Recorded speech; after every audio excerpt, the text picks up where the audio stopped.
పెద్దలతో మాట్లాడుతున్నామని పక్కన బలుంటే ఆ చక్రం అవన్నీ బల్ల మీద పెట్టి విష్ణుమూర్తి శివుడితో మాట్లాడుతున్నాడు. అప్పుడే గణపతి వచ్చాడు. గణపతి వచ్చి ఆ చక్రాన్ని పట్టుకుని తొండంతో ఇలా పత్తి ఆడుకున్నట్టు ఆడుకోవడం మొదలెట్టాడు. ఈయన మాట్లాడడం అయిపోయింది. వెళ్ళేటప్పుడు చూసుకుంటే అన్నీ ఉన్నాయి, చక్రం కనపట్టలేదు. ఏమిటో చూస్తే ఆయన ఆడుకుంటున్నాడు. వెళ్ళి నాయన చక్రం ఇచ్చారా, వెళ్ళిపోవాలి, లక్ష్మీదేవి చూస్తూ ఉంటుంది అక్కడ అన్నట్టు ఆయన ఎప్పుడైతే అడిగాడో గుడుక్కుడు మింగేశాడు ఆ చక్రం కాస్త గణపతి. ఎప్పుడైతే మింగేశాడో ఆయన బాబోయ్ ఎలాగైనా బాబో అని చెప్పని విష్ణుమూర్తికి బెంగ పట్టుకుంది. బతిమాలాడు, పూజించాడు, ప్రార్థించాడు, ఎన్నో విధాల స్తుతించాడు. అయినా గణపతిని ఆ చక్రాన్ని పట్ల గణపతికి మామూలు అవుతానే.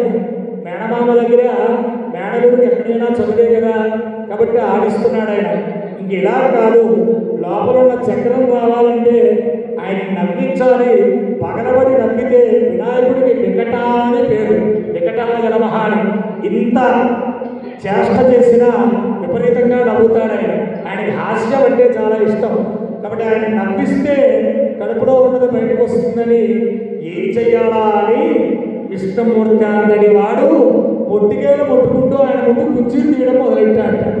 అంత పెద్ద ఆయన లోకాలని పాలించే 18 అడుగుల వెంకటేశ్వరుడు ఈ చిన్న గణపతి ముందు అలా ఎప్పుడైతే కుర్చీలు తీయడం మొదలుపెట్టాడో పక్క పక్క పక్క పక్క పక్క ఇలా పొట్ట పట్టుకుని ఇలా ఒంగుని నవ్వడం మొదలెట్టాడట. అలా నవ్వుతుంటే ఆ చక్రం వచ్చి కింద పడి గబుక్కున పట్టుకుని బతికాండ్రా జీవుడా అనుకుని వెళ్ళాడట. కాబట్టి విష్ణుమూర్తికి గణపతికి అంత అవినాభావ సంబంధం. మరి ఆయనే గుంజీలు తీసినప్పుడు మీరు తీస్తారా తీరా? ఒక్కసారి పొట్టికాయ పట్టుకోండి, 3 గుంజీలు తీయండి, అలా తీయండి. వక్రతుండ మహాకాయ కోటి సూర్య సమప్రభా నిర్విఘ్నం కురు మే దేవ సర్వకార్యేషు సర్వదా. అది కూర్చోండి.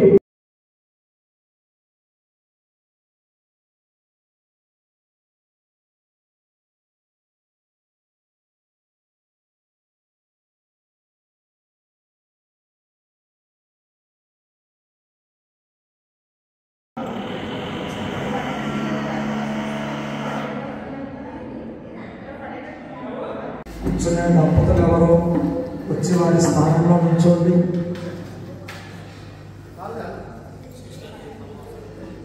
గణపతి పద్మ శరీరం జయ జయ గణపతి దివ్య నమస్తే.